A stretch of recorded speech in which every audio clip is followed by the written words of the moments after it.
Hello guys, I had to make a video to share what I just went through with this '08 Subaru Impreza 2.5 here. Um, Definitely had to make this video, and the reason I had to make this video is because I took a major beating on this car. Okay, I thought I had it you know solved, and it was going to be pretty straightforward fix, but it took me for a little bit of a ride, and I'll show you why.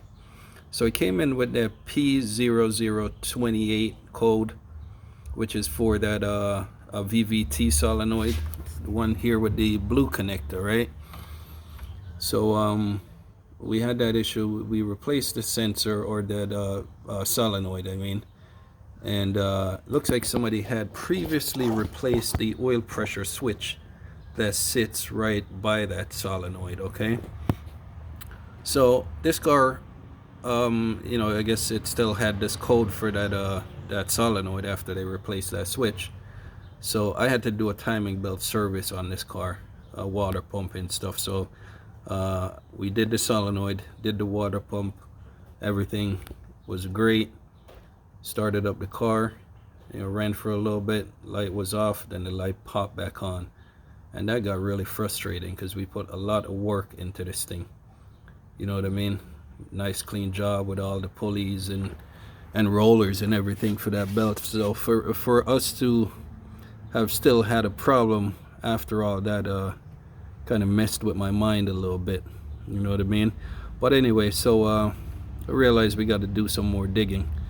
So I spent all kind of hours checking wires, checking this, checking that, and this morning I came in and something told me to just check that oil pressure switch.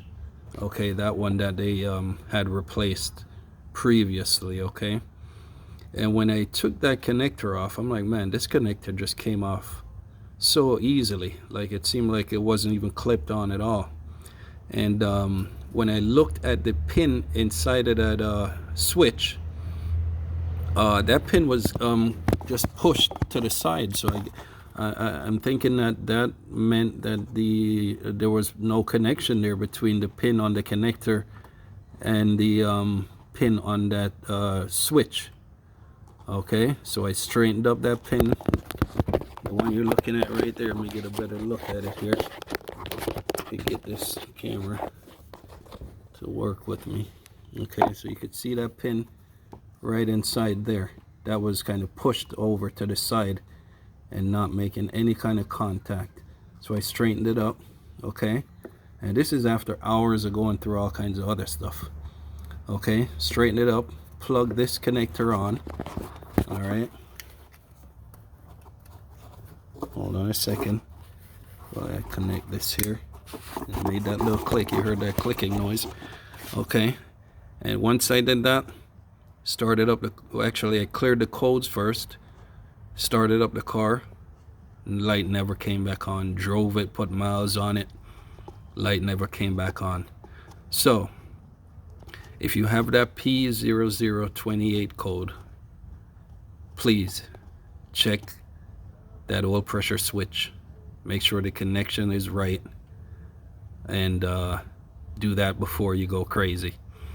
Also, I want to add real quick that if you do have to replace the solenoid, okay, now we're working on the left solenoid, which sits in the front right by the oil cap and the dipstick. If you do have to replace that, I see a lot of guys cutting away at this there's a cam sensor that sits right here, and I see guys cutting away at that to get to the bolt that sits in there for the solenoid.